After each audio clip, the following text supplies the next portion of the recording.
Eles queriam alcançar o céu, e por um breve momento, quase conseguiram. O mundo falava uma só língua, e os homens acreditavam que juntos poderiam ser como deuses. Mas o que começou como um sonho de grandeza, terminou como uma lição eterna de humildade. Se você acredita que o passado ainda esconde respostas sobre o poder e a queda da humanidade, inscreva-se agora, porque hoje nós vamos revelar o verdadeiro mistério por trás da Torre de Babel. A história está em Gênesis 11, uma das passagens mais enigmáticas de toda a Bíblia. E disseram: "Vinde, edifiquemos para nós uma cidade e uma torre cujo topo toque nos céus." Essas palavras marcam o início da primeira grande rebelião coletiva contra Deus. A humanidade, unida pela mesma voz, decidiu que não precisava mais do Criador. Até aquele momento, todos falavam uma só língua. Era um mundo de comunicação perfeita, onde nenhuma barreira separava as nações. Mas essa unidade se transformou em orgulho, e o que começou como cooperação virou ambição.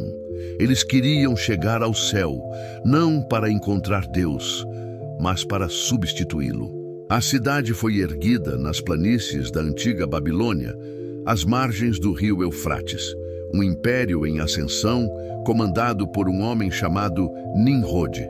Nimrod, o bisneto de Noé, era descrito como poderoso caçador diante do Senhor. Mas o termo original em hebraico também pode significar rebelde contra o Senhor. Ele foi o primeiro governante a unificar povos sob um só governo. E seu projeto máximo era Babel, uma cidade que seria o símbolo de poder e independência espiritual. Babel significa portão de Deus em babilônico, mas mais tarde, em hebraico, passou a significar confusão.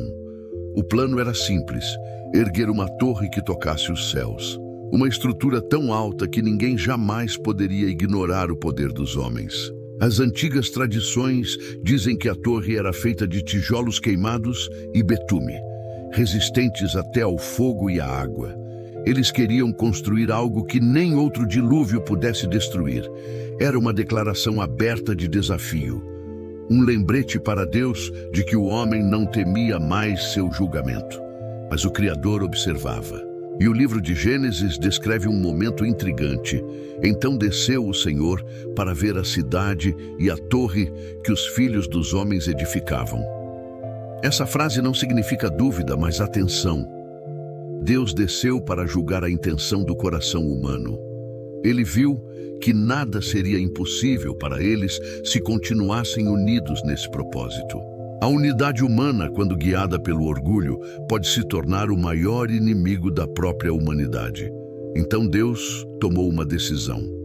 Confundamos ali a sua linguagem para que não entendam mais a língua um do outro. E assim, em um único instante, a harmonia se transformou em caos. As vozes se misturaram, os sons perderam sentido e a comunicação foi quebrada. Trabalhadores gritavam ordens que ninguém compreendia. Pedreiros não entendiam arquitetos. Irmãos não compreendiam irmãos. O projeto parou. A torre ficou inacabada, um monumento silencioso à arrogância humana, e os povos se dispersaram pela face da terra. Cada grupo levou consigo uma nova língua, uma nova cultura, uma nova história. Foi o nascimento das nações. Mas também o lembrete de que o homem, por si só, nunca poderá ser igual a Deus. A Torre de Babel não caiu porque Deus temeu o progresso humano. Ela caiu porque o homem tentou substituir o Criador por sua própria glória. Séculos depois, Babilônia se tornaria o símbolo máximo da soberba humana. Um império que dominou o mundo e caiu da mesma forma que sua torre ancestral. Mas há algo ainda mais profundo nessa história. O mesmo Deus que confundiu as línguas em Babel restaurou a comunicação em Pentecostes.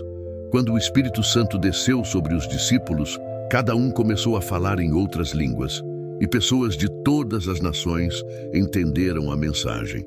O que foi dividido pela soberba foi restaurado pela graça.